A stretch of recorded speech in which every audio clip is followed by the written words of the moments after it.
Trump and his tax bill will cost them 800 to 900,000 jobs. It will also drive up pollution emissions and some other things. Here it is. One answering present. The bill is passed.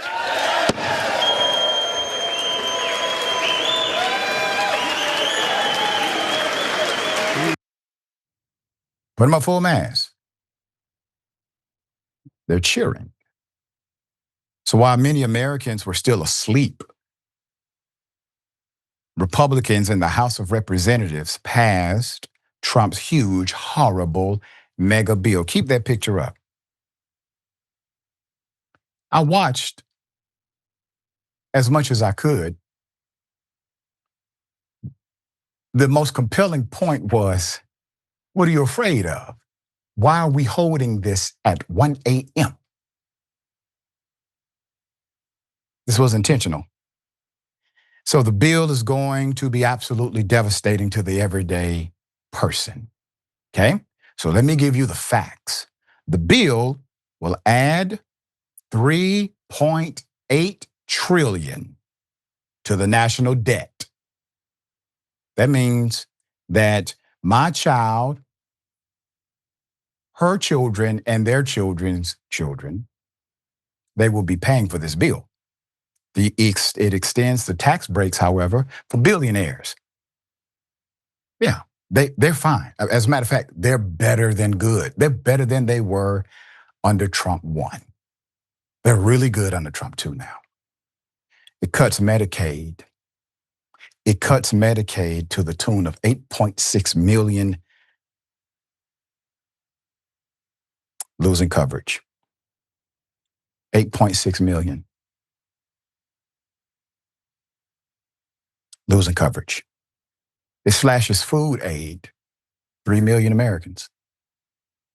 The bill titled, quote, One Big, Beautiful Bill Act. One guess on who made up that name. Adopting Trump's slogan for the measure extends the tax cuts enacted by the president during his first term in 2017, boosts funding for border deportation, national defense priorities, and imposes reforms like beefed up work requirements on Medicaid that are projected to result in millions of low-income individuals losing health insurance. 8.6 million is your estimate. Rolls back green energy tax incentives and, among many other provisions, increases the debt limit by $4 trillion.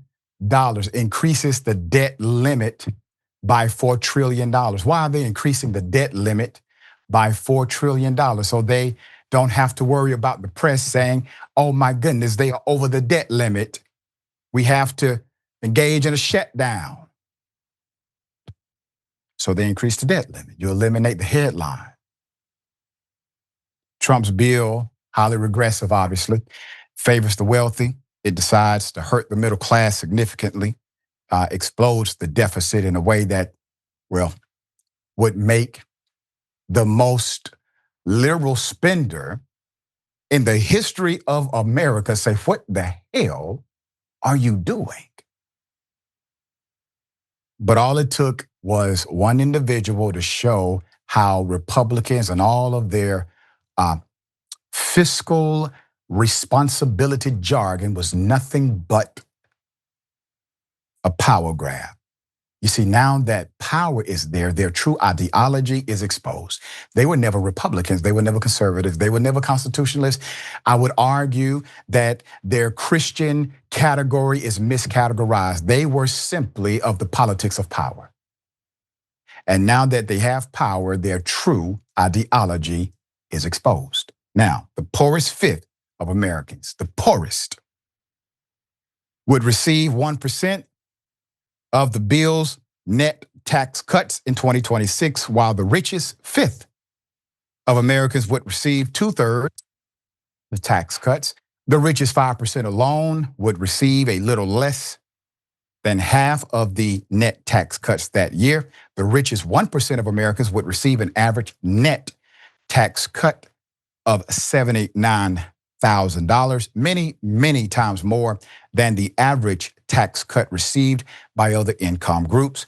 The bill would provide larger tax cuts as a share of income to high-income taxpayers than to either middle class or working class families. 2.7% of income for the richest 1% compared to 2.4% for the fifth of Americans and 0.9% for the poorest fifth Americans. That's according to the Institute on Taxation and Economy Policy.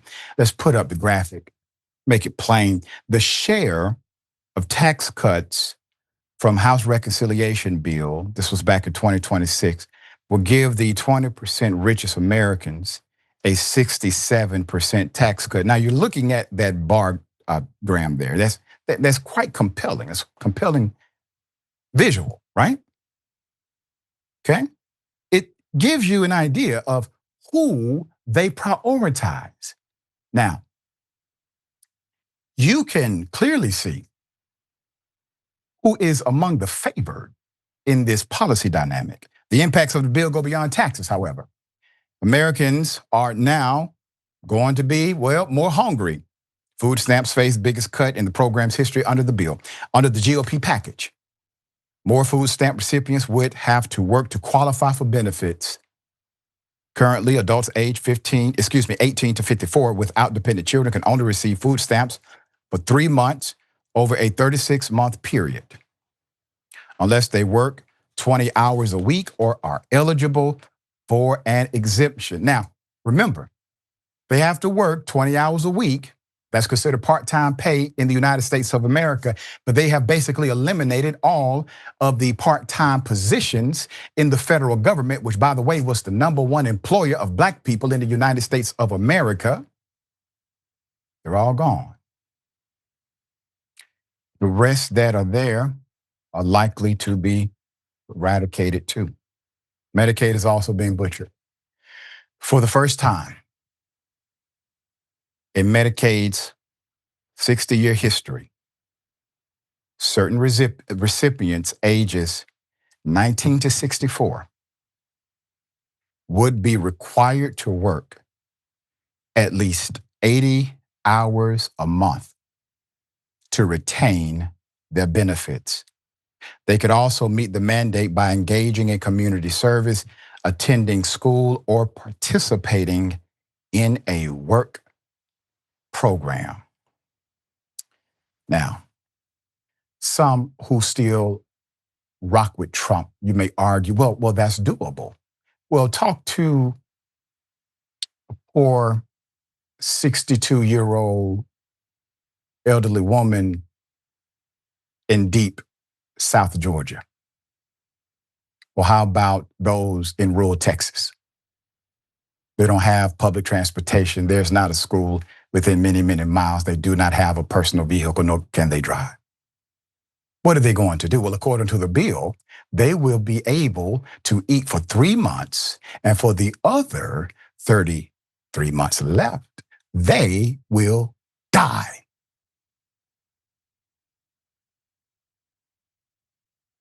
Put up the map.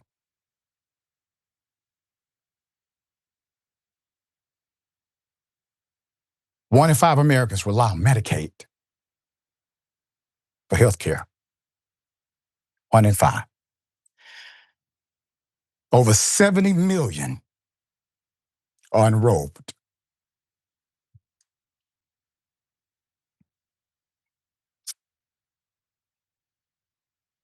The environment. Let's put it up. The proposed reconciliation bill would slash hundreds of thousands of domestic jobs. Environment.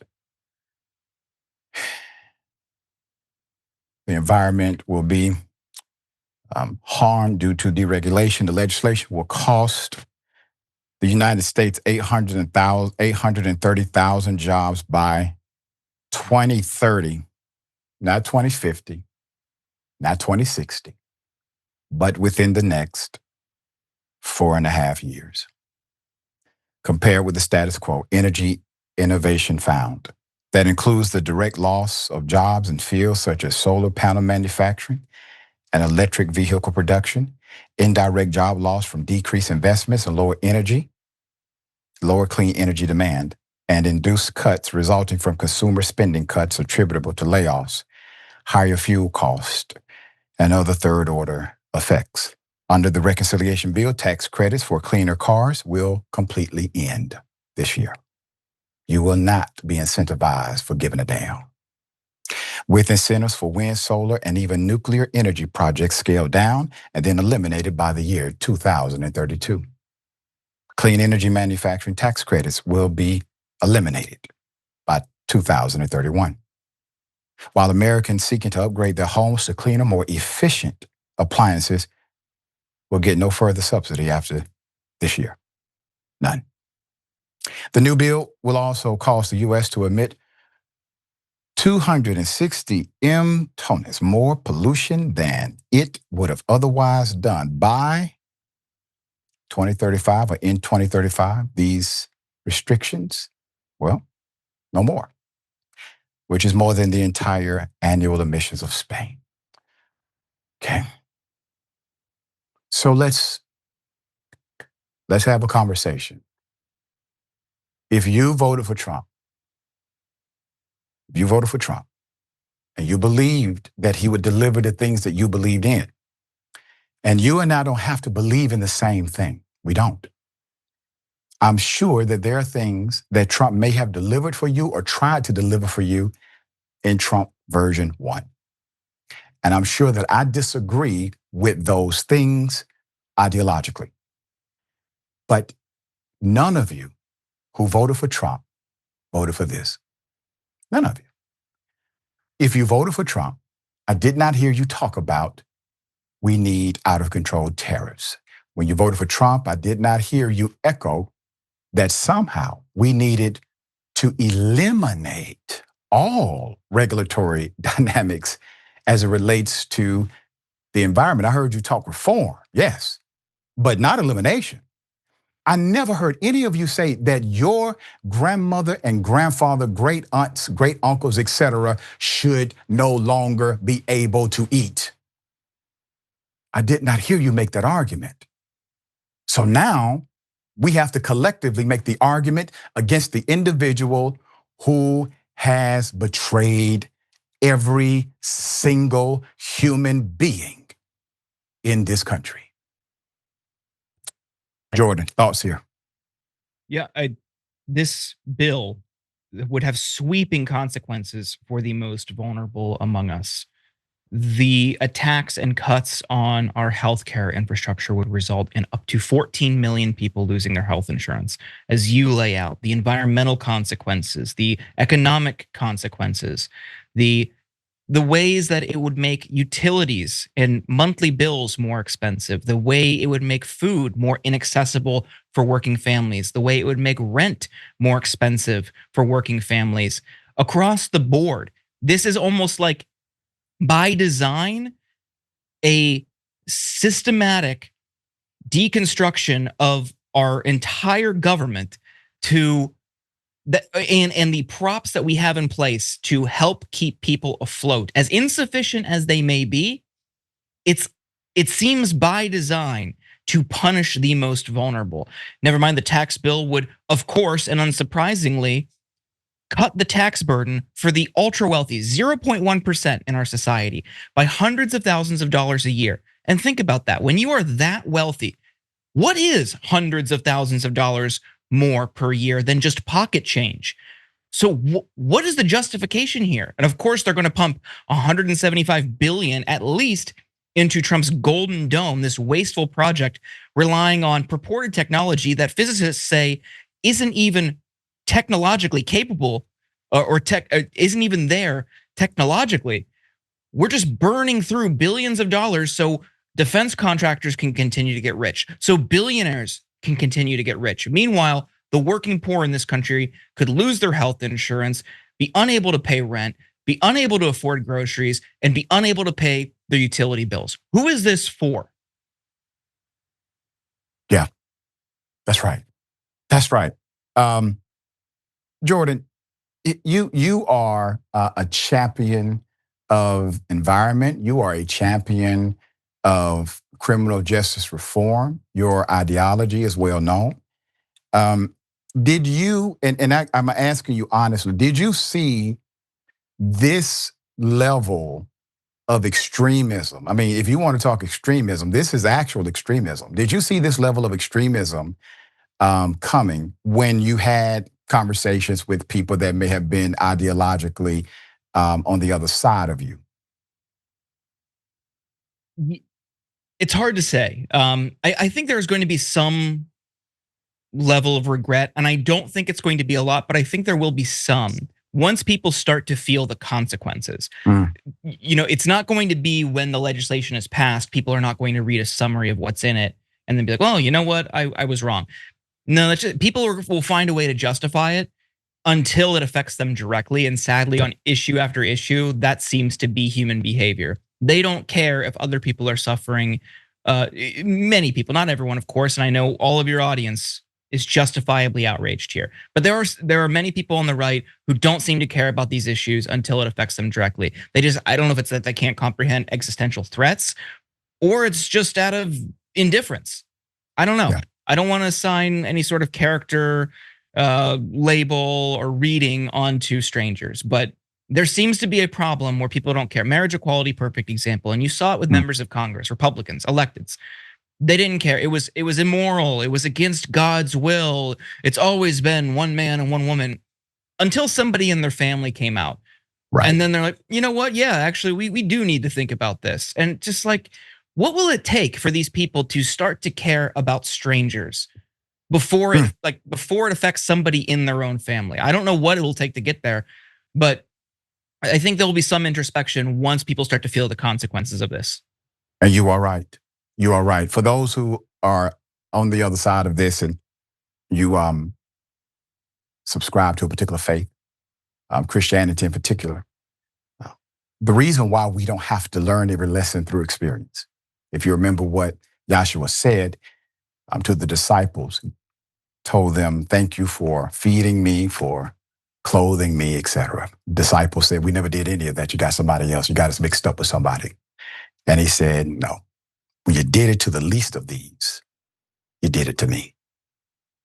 You forgot that part.